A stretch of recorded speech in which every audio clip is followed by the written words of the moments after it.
ಬೇರೆ ವಿಚಾರಗಳನ್ನು ಕೂಡ ಅವರು ತಿಳಿಸಿದ್ದಾರೆ. ಕಾಂಗ್ರೆಸ್ ಶಾಸಕರ ಫೋನ್ ಟ್ಯಾಪಿಂಗ್ ಆಗ್ತಾ ಇದೆ.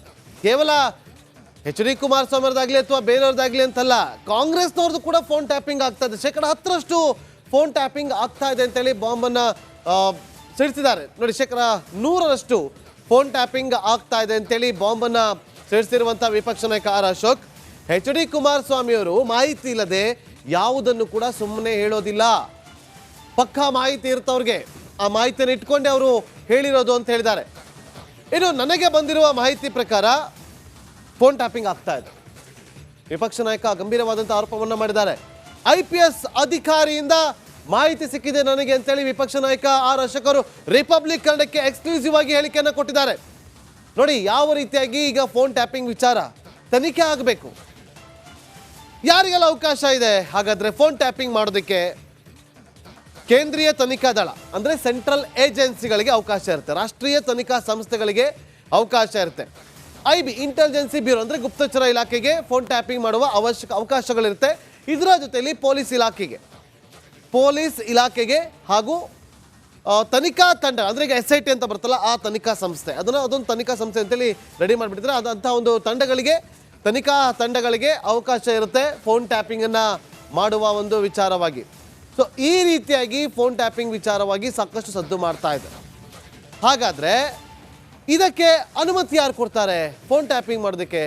ಅದನ್ನು ಕೂಡ ಈಗ ನೋಡ್ತಾ ಹೋಗೋಣ. ನೋಡಿ, ಯಾರಿಗೆ ಅನುಮತಿ ಕೊಡಲಾಗುತ್ತೆ ಅಂತೇಳಿ.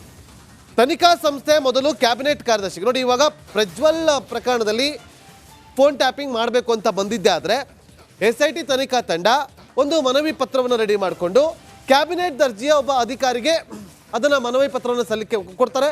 ಅವರು ಅದಕ್ಕೆ ಸಹಿ ಮಾಡಿ ಕೊಟ್ಟಿದೆ ಆದರೆ ಆಗ ಯಾರ್ಯಾರ್ದು ಮಾಡ್ತಾ ಇದ್ವಿ ಅಂತೇಳಿ ಅವ್ರಿಗೆ ಪರ್ಮಿಷನ್ ತೊಗೊಂಡು ಅವರು ಟ್ಯಾಪಿಂಗನ್ನು ಮಾಡ್ಬೋದು. ಹಾಗಾಗಿ ಯಾರಿಗೆ ಅನುಮತಿ ಕೊಡಬೇಕು ಅಂತಾರೆ ಈ ಬಗ್ಗೆ ಗೃಹ ಇಲಾಖೆಗೆ ಮಾಹಿತಿಯನ್ನು ಕೊಡಬೇಕಾಗುತ್ತೆ. ಸುಮ್ಮನೆ ಯಾರು ಫೋನ್ ಟ್ಯಾಪಿಂಗ್ ಮಾಡೋದಿಲ್ಲ, ಎಲ್ಲವೂ ಕೂಡ ಆನ್ ರೆಕಾರ್ಡ್ ಆಗಿರುತ್ತೆ. ಗೃಹ ಇಲಾಖೆಗೆ ಎಲ್ಲವೂ ಕೂಡ ಮಾಹಿತಿ ಇದ್ದೇ ಇರುತ್ತೆ. ಆ ಗೃಹ ಇಲಾಖೆ ಪರಿಶೀಲಿಸಿ 2 ತಿಂಗಳಲ್ಲಿ ಅನುಮತಿಯನ್ನು ಕೊಡಬೇಕಾಗುತ್ತೆ.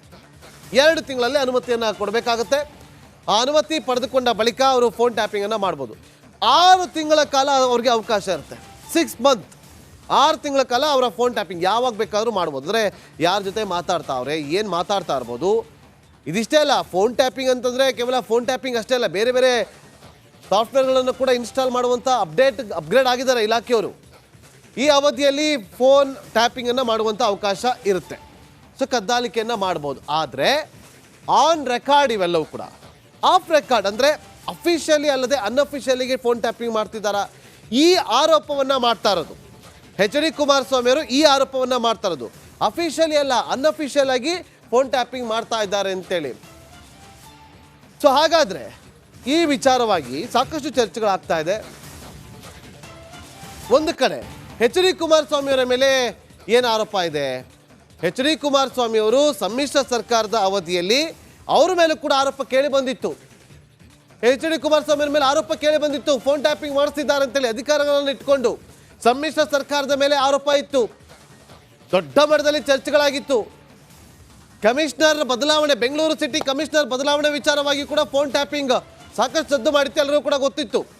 ಸೊ ಖುದ್ದು ಕುಮಾರಸ್ವಾಮಿ ಅವರ ಮೇಲೆ ಫೋನ್ ಟ್ಯಾಪಿಂಗ್ ಆರೋಪ ಕೇಳಿ ಬಂದಿತ್ತು ರಾಜ್ಯದ ಮುಖ್ಯಮಂತ್ರಿ ಆಗಿದ್ದಂಥ ಸಂದರ್ಭದಲ್ಲಿ. ಆದರೆ ಇದು ಫೋನ್ ಕದ್ದಾಲಿಕೆ ಇದೆಯಲ್ಲ, ಇದು ಗಂಭೀರವಾದಂಥ ಆರೋಪ, ತನಿಖೆ ಆಗಬೇಕು. ಕುಮಾರಸ್ವಾಮಿ ಅವರು ಆರೋಪ ಮಾಡಿದ್ದಾರೆ. ಈಗ ಫೋನ್ ಟ್ಯಾಪಿಂಗ್ ಮಾಡ್ತಿದ್ದಾರೆ, 40 ಜನರದ್ದು ಫೋನ್ ಟ್ಯಾಪಿಂಗ್ ಮಾಡ್ತಿದ್ದಾರೆ ಅಂತೆಲ್ಲ ಆರೋಪ ಮಾಡಿದ್ದಾರೆ. ಆದರೆ ತನಿಖೆಗೆ ಆಗ್ರಹಿಸ್ತಾರ ಕಾಯಬೇಕಾಗುತ್ತೆ. ಸ್ವಾಮೀಜಿ ಸೇರಿ ಹಲವರ ಫೋನ್ ಕದ್ದಾಲಿಕೆಯ ಆರೋಪ ಎಚ್ ಡಿ ಕುಮಾರಸ್ವಾಮಿ ಅವರ ಮೇಲಿದೆ. BS ಯಡಿಯೂರಪ್ಪ ಅವರ ಸರ್ಕಾರ CBI ತನಿಖೆಗೆ ವಹಿಸಿತ್ತು. ಆದರೆ ಬಿ ರಿಪೋರ್ಟ್ ಸಲ್ಲಿಕೆ ಆಗಿತ್ತು. ಯಡಿಯೂರಪ್ಪ ಸರ್ಕಾರ CBIಗೆ ತನಿಖೆಗೆ ವಹಿಸಿತ್ತು. ಆದರೆ CBI ತನಿಖೆಯನ್ನು ನಡೆಸಿ ಅದಕ್ಕೆ ಬಿ ರಿಪೋರ್ಟನ್ನು ಸಲ್ಲಿಕೆ ಮಾಡಿತ್ತು. ಎಲ್ಲ ರಾಜ್ಯದ ಪ್ರತಿಯೊಬ್ಬ ಜನರಿಗೂ ಕೂಡ ಈ ವಿಚಾರ ಗೊತ್ತಿಲ್ಲ. ನೋಡಿ, CBI ಬಿ ರಿಪೋರ್ಟನ್ನು ಸಲ್ಲಿಕೆ ಮಾಡಿತ್ತು. ಈ ರೀತಿಯಾಗಿ ಆಗುತ್ತೆ. ಆದರೆ ಈಗ ಈ ವಿಚಾರವಾಗಿ ರಾಜ್ಯ ಸರ್ಕಾರದ ಮೇಲೆ ಮಾಡಿರುವಂಥ ಗಂಭೀರವಾದಂಥ ಆರೋಪ, ಇಲ್ಲೂ ಕೂಡ ತನಿಖೆ ಆಗುತ್ತಾ, ತನಿಖೆಗೆ ಆಗ್ರಹಿಸ್ತಾರಾ ಅನ್ನೋದನ್ನು ಕಾದು ನೋಡಬೇಕು. ಸರ್ಕಾರದ ವಿರುದ್ಧ ಇನ್ನೊಂದು ಮೇಜರ್ ಆರೋಪವನ್ನ ಪಿ ರಾಜೀವ್ ಮಾಡಿದ್ದಾರೆ. ಆರ್ ಅಶೋಕ್ ಅವರು ಹೇಳಿದ ವಿಚಾರಕ್ಕೆ ಸಂಬಂಧಪಟ್ಟ ಹಾಗೆ ಕಳ್ಳಗಿವಿಯ ಆರೋಪವನ್ನ ಮಾಡಲಾಗ್ತಾ ಇದೆ. ಸರ್ಕಾರ ಅನೇಕರ ಫೋನ್ ಟ್ಯಾಪ್ ಮಾಡಿದೆ, ಬಿಜೆಪಿಯ ಎಲ್ಲಾ ಶಾಸಕರ ಫೋನ್ ಟ್ಯಾಪಿಂಗ್ ಆಗಿದೆ. ಕಾಂಗ್ರೆಸ್ ಅಧಿಕಾರವನ್ನ ದುರುಪಯೋಗ ಮಾಡ್ಕೊಳ್ತಾ ಇದೆ. ಪೊಲೀಸ್ ಸಿಬ್ಬಂದಿಯೇ ನನಗೆ ಮಾಹಿತಿ ಕೊಟ್ಟಿದ್ದಾರೆ. ಸಿದ್ದರಾಮಯ್ಯ ಸರ್ಕಾರದ ವಿರುದ್ಧ ರಾಜೀವ್ ಬಿಗ್ ಬಾಂಬ್ ಸಿಡಿಸಿದ್ದಾರೆ. ಆರ್ ಅಶೋಕ್ ಹೇಳಿಕೆಯನ್ನ ಈ ಅರ್ಥದಲ್ಲಿ ಪಿ ರಾಜೀವ್ ಸಮರ್ಥಿಸಿಕೊಂಡಿದ್ದಾರೆ.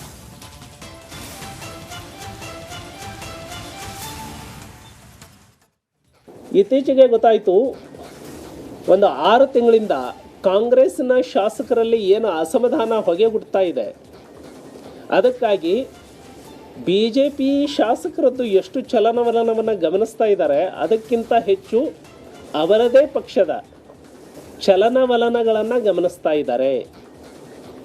ಸ್ಕೈಪಲ್ಲಿ ಇಟ್ಟಿದ್ದಾರೆ, ಫೋನ್ ಟ್ಯಾಪಿಂಗ್ ಕೂಡ ಮಾಡ್ತಾ ಇದ್ದಾರೆ. ಅಕ್ಷರಶಃ ಡಿಫ್ಯಾಕ್ಟ್ ಎಲ್ಲರದು ಕೂಡ ಫೋನ್ ಟ್ಯಾಪ್ ಮಾಡ್ತಾ ಇದ್ದಾರೆ. ಅಕ್ಷರಶಃ ಡಿಫ್ಯಾಕ್ಟ್ ಎಲ್ಲರದು ಕೂಡ ಫೋನ್ ಟ್ಯಾಪ್ ಮಾಡ್ತಾ ಇದ್ದಾರೆ. ಅಕ್ಷರಶಃ ಡಿಫ್ಯಾಕ್ಟ್ ಎಲ್ಲರದು ಕೂಡ ಫೋನ್ ಟ್ಯಾಪ್ ಮಾಡ್ತಾ ಇದ್ದಾರೆ. ಅಕ್ಷರಶಃ ಡಿಫ್ಯಾಕ್ಟ್ ಎಲ್ಲರದು ಕೂಡ ಫೋನ್ ಟ್ಯಾಪ್